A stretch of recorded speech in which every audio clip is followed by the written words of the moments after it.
everyone, it's Rebecca at the Flower Room in Dover, New Hampshire. I am here working with a flower that I don't get to work with all that often, so I thought you might like to see.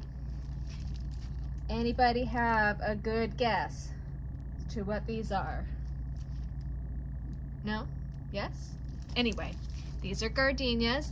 This is how they always come, 3 in a little box, no stems, covered in cellophane, so they do not have stems. They grow on a bush, and if you really want them, you have to create your own stems. They're super fragrant, which is one of the reasons people really like them, but I thought you might like to see how I'm going to work with these. So I'm going to open the box, cut some of this plastic off.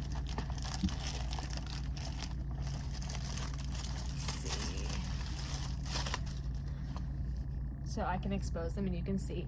I don't know if you can tell, but the green leaves that are on there are artificial. Those are put on at the place where they grow them and package them. I'm not a huge fan of all this packaging, but sometimes people want things and we have to get them. So I'm going to open one end of this box so that I can start extracting one of these. They are each on their own little paper holder, which I will cut.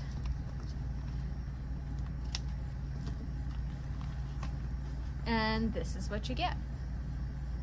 It's just a little petiole, a little fake floret of leaves, and one gorgeous gardenia flower.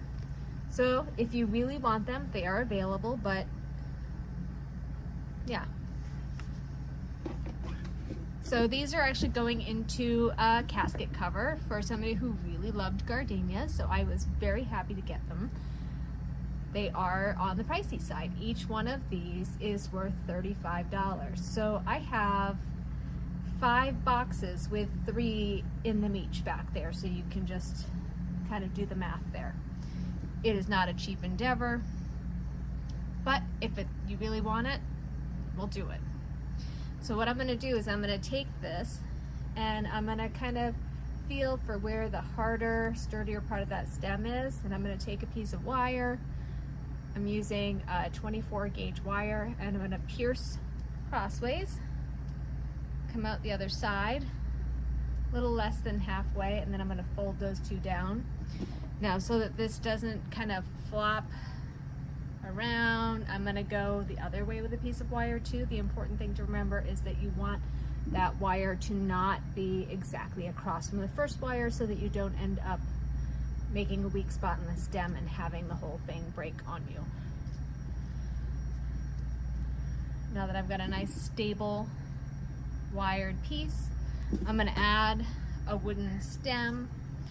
You may ask, why don't I use the wire that's on there? It's really flimsy. It comes off easily. I end up like Hulk smashing it and breaking it most of the time that I try to use them, so I just don't. I use just a nice florist grade painted 24 gauge wire, and I'm going to just kind of go down the stem. Now, one of the important things is that if I don't pay attention, I can make that so it slips right off.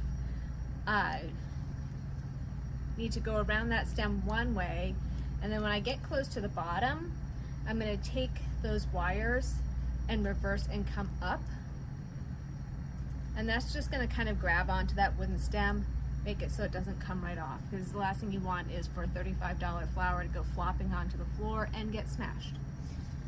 Now, I could just use it like this, but because I don't want those wires to get caught on anything when I'm doing it, I'm going to cover it up with paraffin tape.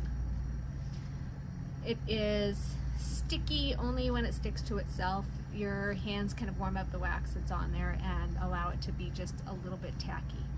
So I'm just going to start up at the top and go around and just make as thin a layer as I can, pulling at an angle, going all the way down the stem.